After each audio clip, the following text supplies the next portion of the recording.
KP yang pertama baru saya absen lagi. Ini absen yang untuk yang KP pertama dulu. Iya, sama ada.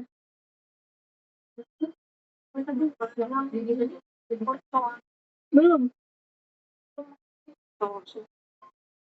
Ini aku baju Tisha, soalnya Tisha tuh yang rencananya nak jembat produk ini panik kan. Kan ini kalau kafe. Kayak apa? Fancy. Yang sepas.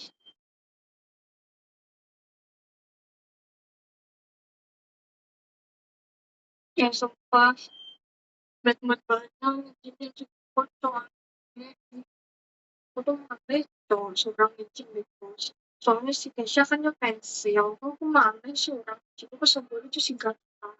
Ya, itu tiba-tiba ide untuk ngajak aja sekarang. Lupa Batman aja.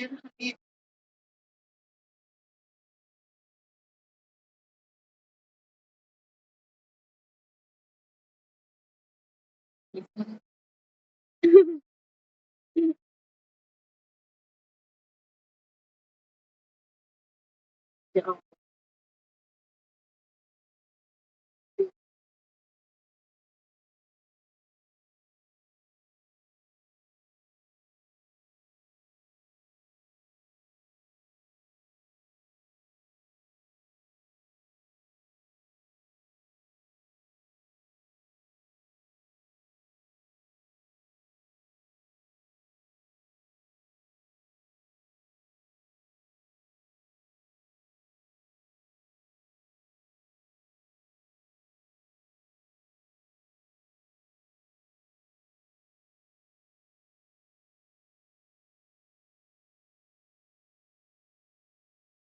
sakit apa sih Abang ini? Si Abangnya sakit apa sih? Si Abang? Katanya udah lama. Katanya tuh udah lama gitu dia. Hmm. Hmm.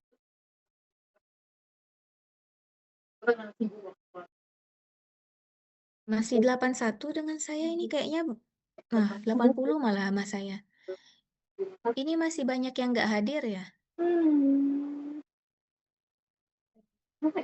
Bener tuh.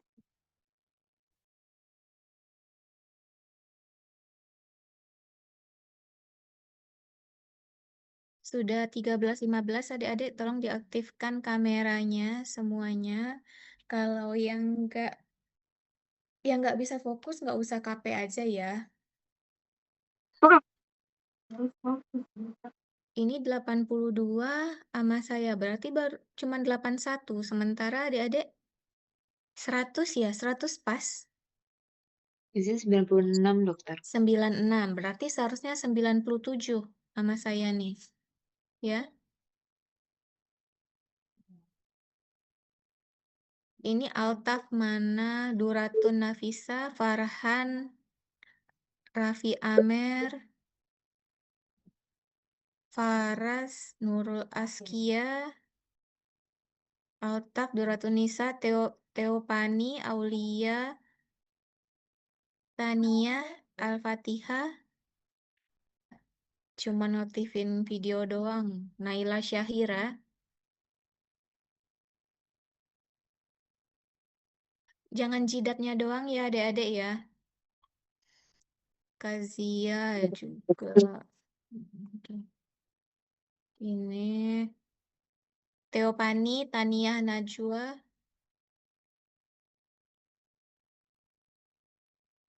Rahma Eriani, mana nih?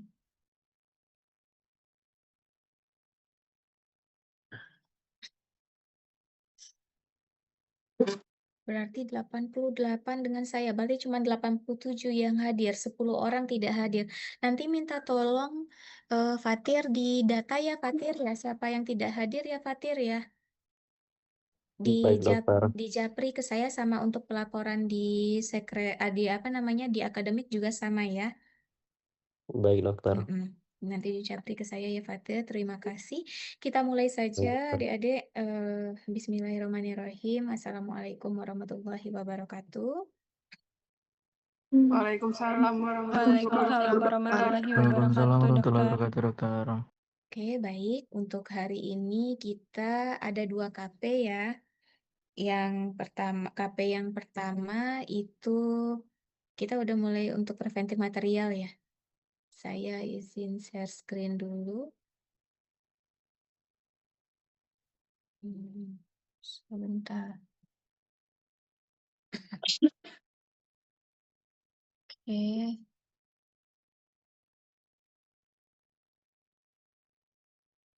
Oke, kalau saya slideshow seperti ini sudah bergantikah? Bergonta-gantikah slide-nya? Terganti, Dokter. Sudah, oke, terima kasih Dinar. Oke, adik-adik, untuk siang hari ini kita akan KP yang pertama, ini bagian dari preventive materials ya. Preventive materials itu banyak sekali.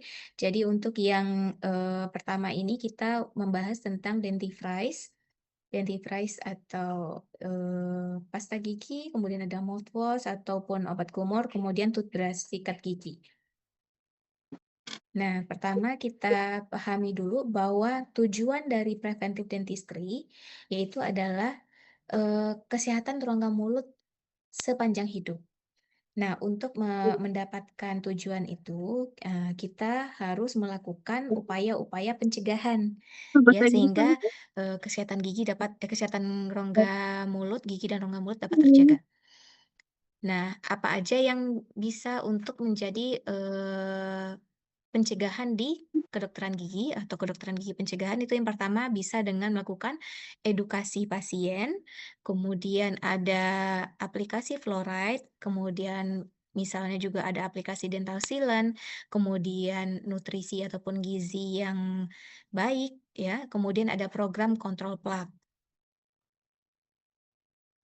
Sebentar saya hilangkan dulu ini. Nah, kita masuk salah satu untuk untuk alat yang digunakan untuk pencegahan agar gigi tidak gampang berlubang gitu ya, salah satunya adalah menggunakan toothbrush ataupun sikat gigi. Nah, ada 2 jenis sebentar.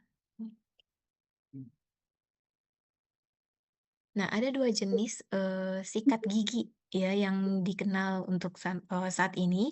Ada yang manual yang seperti biasanya adik-adik gunakan, kemudian ada yang otomatik ya. Mungkin sebagian adik-adik juga ada yang menggunakan. Nah, ini contoh-contoh dari manual toothbrush ya. Ada yang bulu sikatnya datar, ada yang bergelombang, begitupun dengan tangkainya. Ya, kalau dari WHO sendiri sebenarnya untuk bulu sikat datar pun tidak masalah ya, kemudian tangkainya juga lurus biasanya.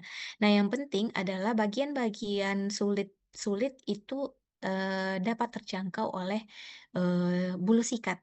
Kemudian untuk bulu sikatnya sendiri itu ada yang extra soft, soft, medium, kemudian hard. Nah, untuk kita kalau misalnya pasien bertanya, "Dok, baiknya kita menggunakan bulu sikat yang seperti apa?"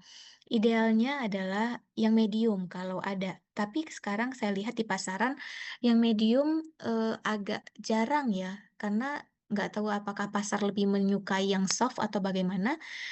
Tapi kalaupun soft, asalkan kita juga untuk pergerakan pembersihan giginya, secara mekanis itu baik, itu juga, plak juga, cukup, banyak yang lepas ya atau hilang atau dapat dibersihkan. Nah, yang asal jangan extra soft ya adik-adik, jangan jangan kalau extra soft yang dibeli itu nanti lembut sekali ya. Kalau mungkin yang lembut sekali mungkin bisa dipakai untuk, balita ataupun anak-anak ya. Tapi kalau untuk, dewasa itu jangan extra soft dan hard juga jangan ya, karena terlalu keras nanti ditakutkan juga, mencederai gusi. Nah, ini posisi posisi dari, toothbrush. Nah, kalau yang manual nih bisa nih, biasanya ada yang posisi 45 derajat. Metode-metode penyikatan gigi itu banyak ya adik-adik, nanti kita lihat. Nah, kemudian yang ini nih otomatis, biasanya dia berputar ya, bergerak, dengan ada mesinnya.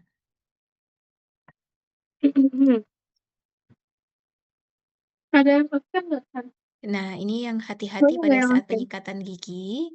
Nah, Kak, jangan terlalu kasar ya, adik-adik, jangan terlalu kasar pada saat scrubbing, untuk membersihkan giginya, Iya, ya.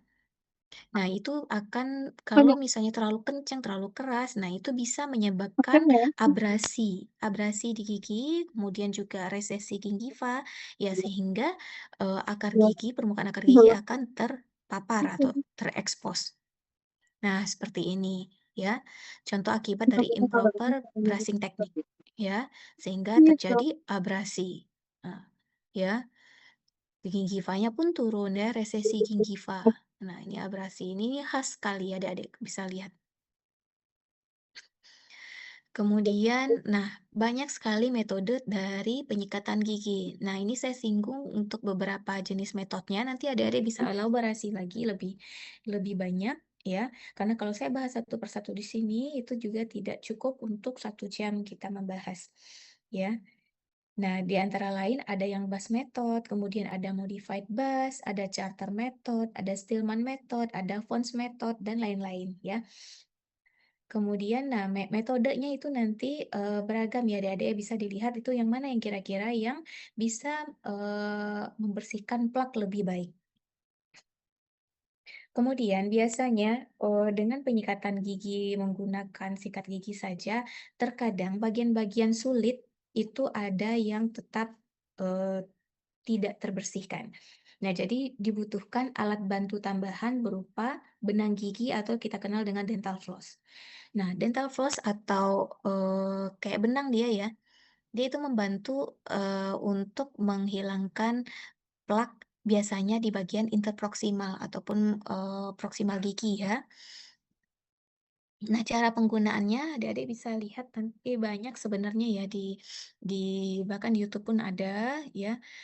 Dia dimasukkan dengan gerakan zigzag ke, bagian interproksimal, kemudian secara Bukan perlahan film juga ya. dengan zigzag ditarik ke Orang insisal tuh enggak, untuk agar plaknya keluar. biasanya pakai tapi ribet nggak sih? Kemudian juga, alat bantu tambahan untuk membersihkan interdental itu ada end-top brushes, ya kemudian ada bridge cleaners, kemudian automatic flossers. Automatic flossers mungkin yang seperti yang Adik-adik lihat kalau misalnya ada mmm, di e-commerce kan ada yang, apa, yang bisa nyemprot-nyemprot airnya yang agak kencang, nah itu flosser ya, automatic flosser, kemudian ada Perio 8.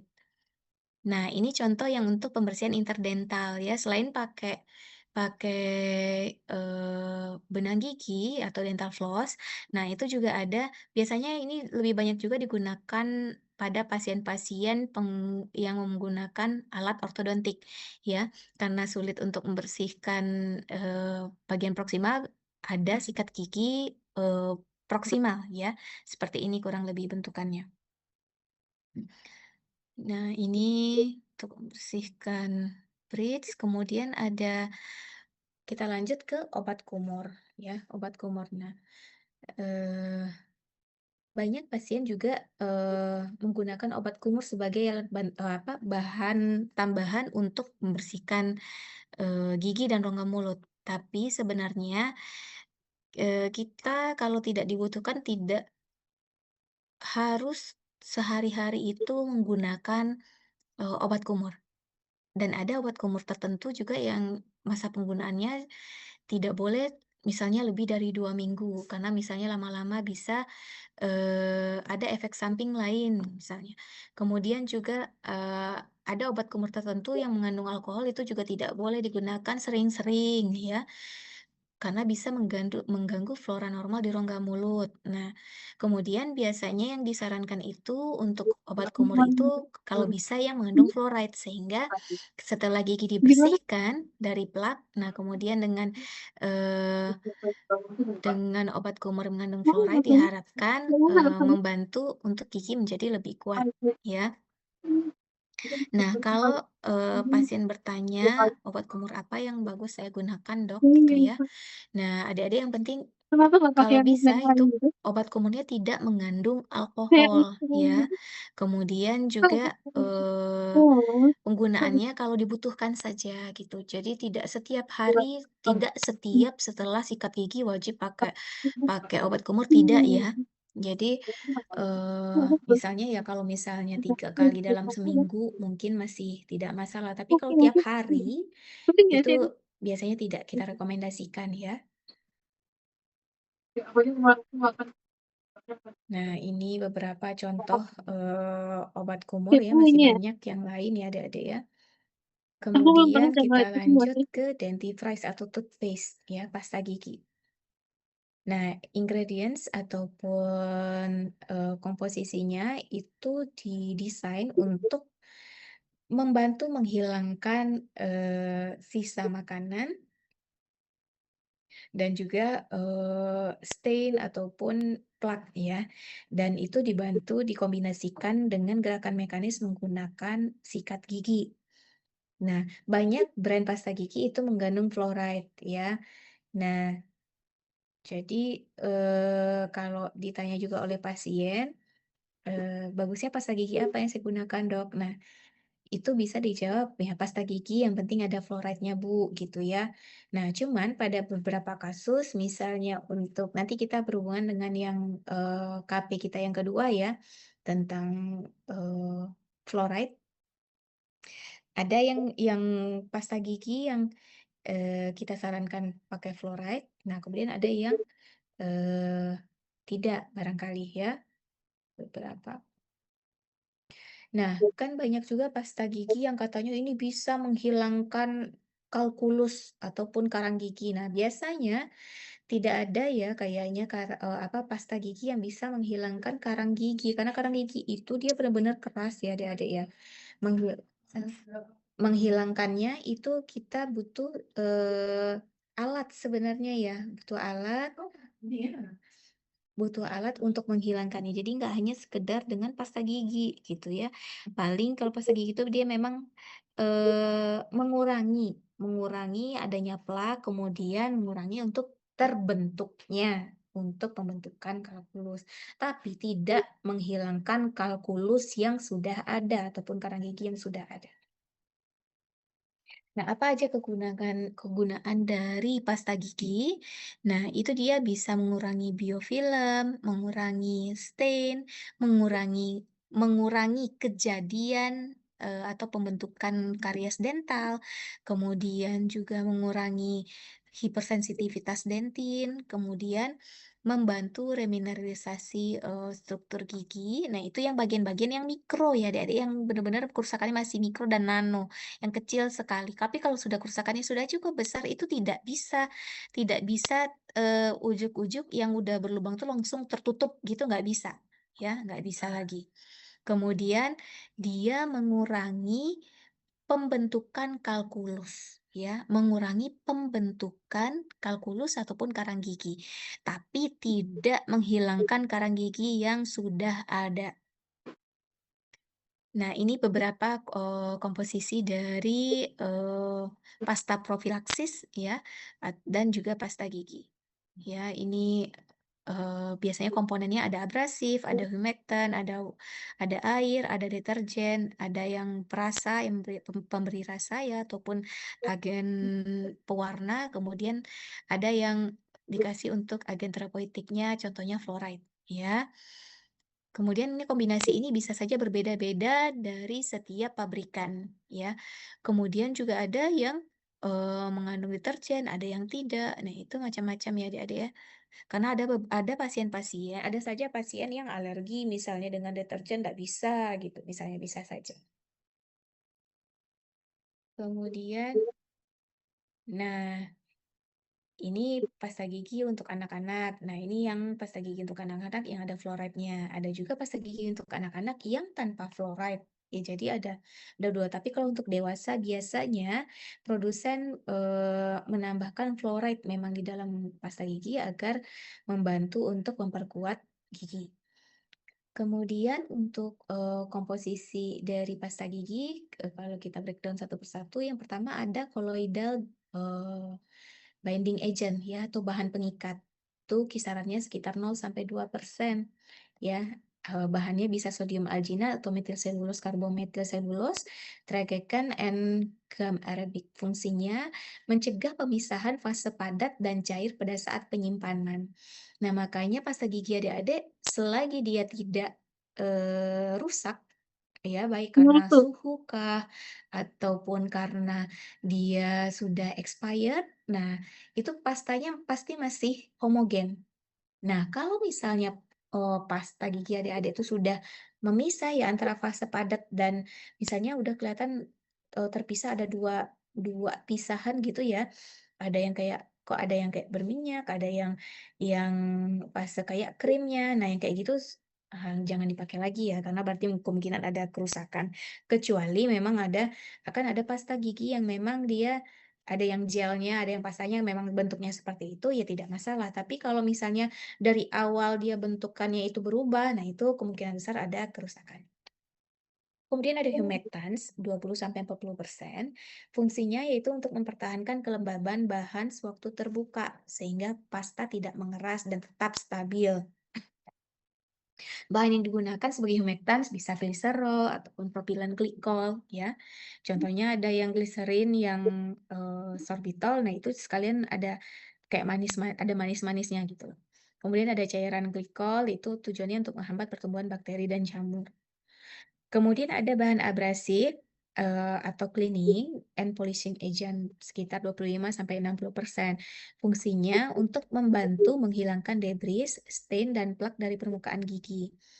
Kemudian, nah ini kalau untuk menghaluskan permukaan gigi ini maksudnya bukan menghaluskan dalam artian seperti gigi dipoles ya, tapi karena biasanya bahan abrasif itu dia ada kayak, kekasaran seperti itu, setelah menyikat gigi biasanya, karena plak sudah hilang gitu, gigi akan terasa lebih, halus gitu ya. Nah, ini biasanya, fungsinya dia membantu membersihkan gigi secara maksimal dengan daya abrasif yang minimal, ya. Karena, untuk bahan abrasif ini sendiri pun ukurannya sangat kecil sekali ya, adik-adik ya.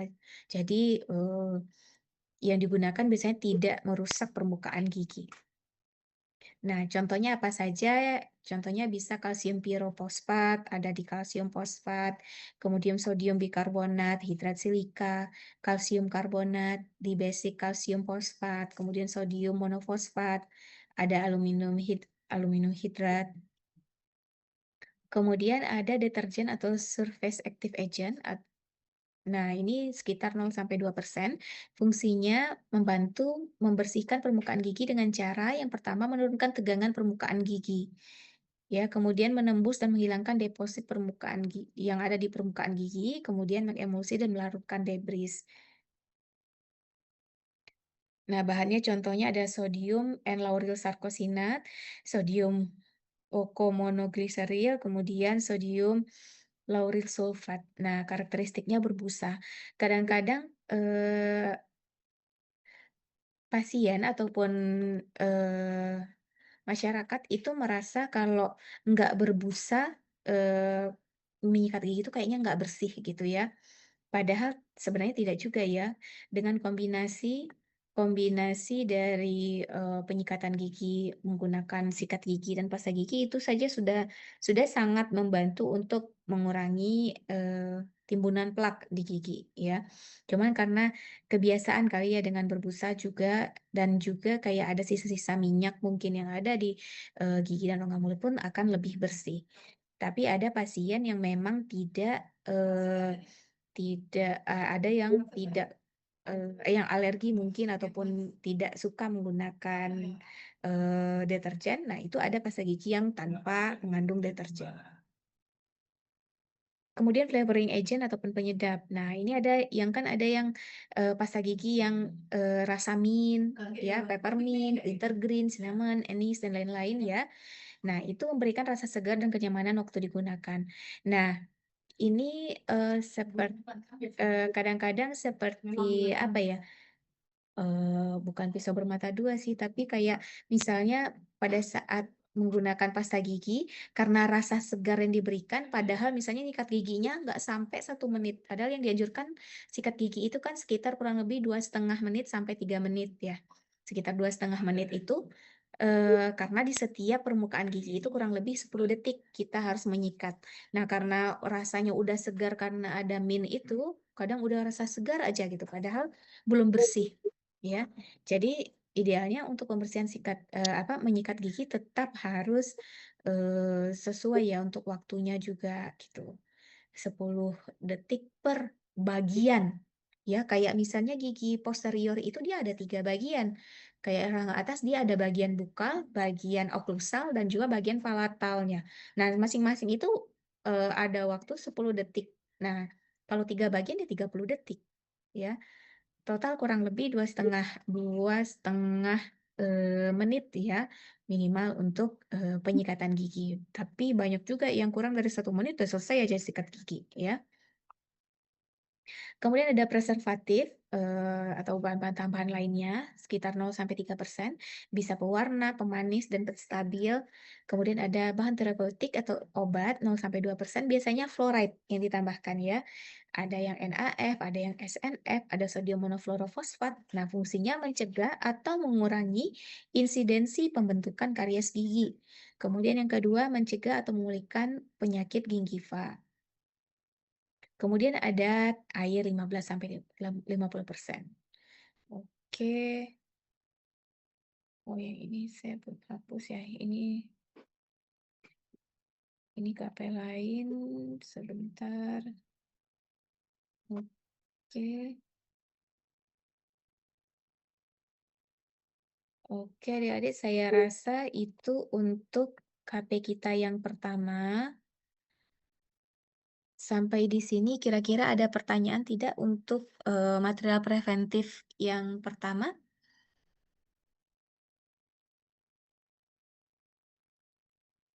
Ada pertanyaan kah adik-adik? Boleh direspon sayanya. Ada pertanyaan tidak? Izin dokter, sepertinya cukup dokter. Cukup. Yang lain gimana? Boleh direspon? Izin dokter, sepertinya Izin cukup dokter, dokter. sepertinya cukup Izin dokter, dokter. sepertinya cukup dokter. Bisa dipahami? Bisa dipahami, Rasya? Dua ya? Bisa dipahami tidak? Bisa dokter. Yang lain bagaimana? Bisa dipahami? Tolong direspon dong. Insya Allah Jangan paham. Izin dokter, dokter. bisa dokter. Insya Allah bisa dokter. dokter. Dokter bisa dokter. Ya, yang sambil makan juga saya lihat tuh, ya. Yang makan gimana? Bisa dipahami tidak? Yang dijawab saya lihat loh. Siapa yang makan itu? Nadia kayaknya tadi. Bisa Aduh, dipahami nggak? Nadia. Izin dokter. Ya, jangan sampai sambil makan lah ya. aduh. Maaf dokter, sedang minum obat dokter. Kok Nadi?